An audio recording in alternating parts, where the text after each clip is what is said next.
Presiden angkat 6 putra Minang dalam kabinet.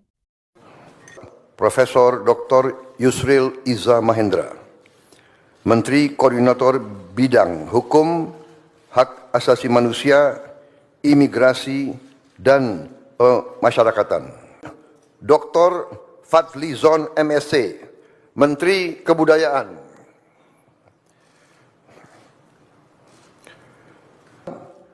Profesor Insinyur Yasyarli, PhD, Menteri Ketenagakerjaan.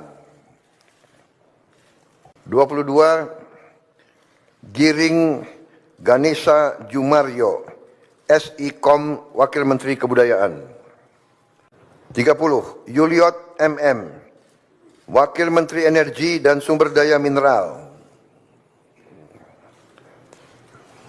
Doni Oskarya MBA, Wakil